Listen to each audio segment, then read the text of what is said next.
For the last couple of episodes, we've been responding to a critique about Christianity. I want to continue that response in this episode, relying on three really important theologians from the 20th century.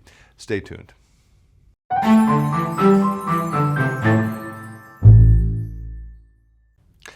Hello, friends. Pastor Tim Westermeyer here, Senior Pastor of St. Philip the Deacon in the western suburbs of Minneapolis. Good to be with you, as always. This is going to be sort of part three of what will be, I think, a three-part series. We may do one additional one down the road. All of them prompted by a conversation I had with a parishioner here a while ago who, in a conversation with some friends, was receiving a critique about Christianity. You may recall this, where the friends were basically saying, well, Christianity thinks it's true, and that's, pick your word, unfair, unjust, it's prideful, and therefore I don't want to have anything to do with Christianity. So I've been sort of walking through some responses to that. A couple of episodes ago, we talked about sort of a logical response to that.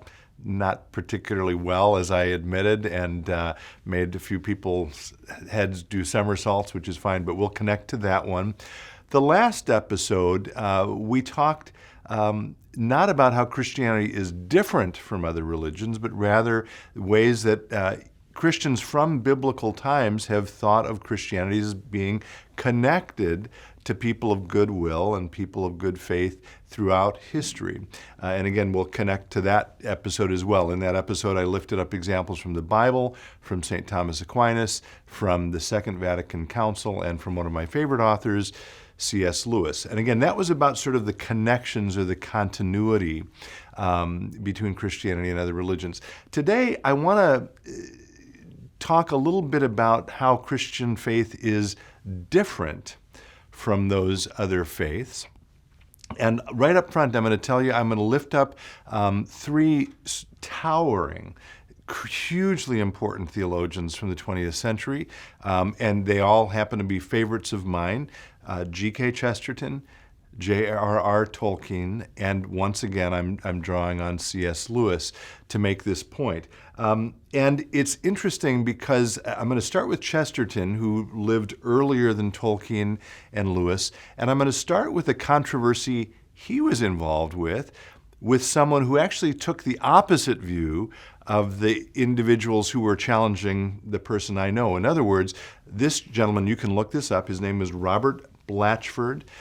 These are called the Blatchford Controversies, and they're from writings of G.K. Chesterton in the earliest years of the 20th century, so 1903, 1904. And Blatchford basically said, well, Christianity is so much like every other religion.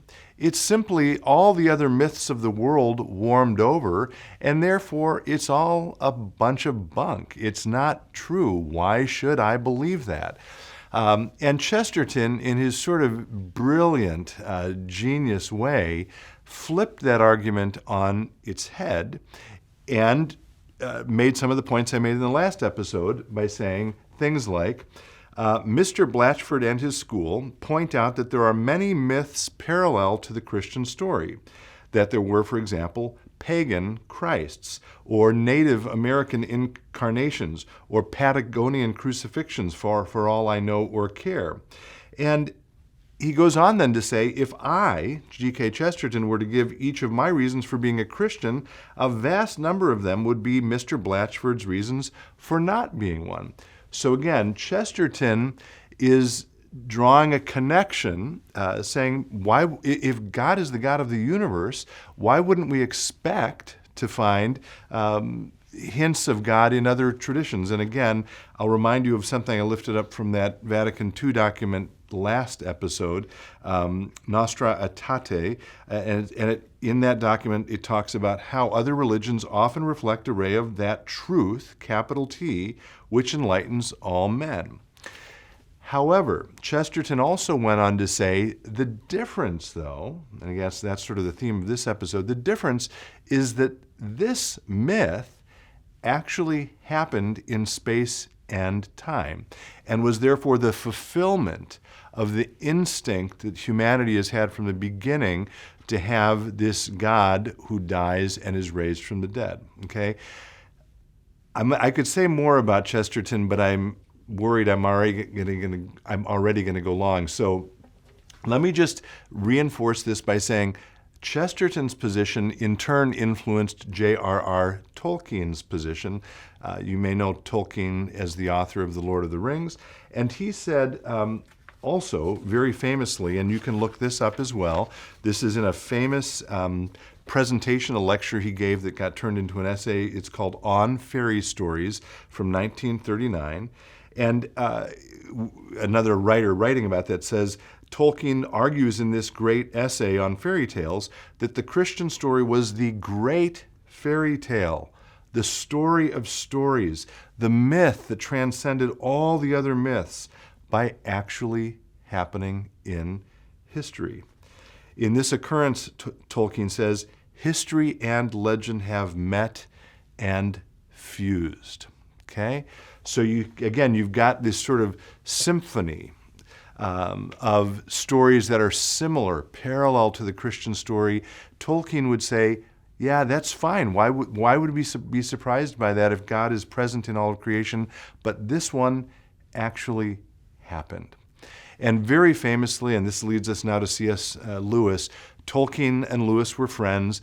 Again, you can look this up. They had a walk with another friend of theirs, Hugo Dyson. It was in the early hours of the morning on September 20th, 1931, when Tolkien made this same kind of point to Lewis. And Lewis was sort of dismissing all of these myths as being trivial and not communicating truth. Tolkien pushed back on that and said, no, they're not untrue.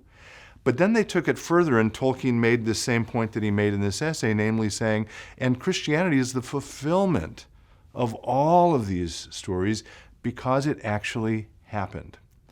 If you Google, this happened on the campus of Oxford University, Addison's Walk, and C.S. Lewis, you will find all kinds of literature about this. That was one of the turning points for Lewis to become an actual professed Christian.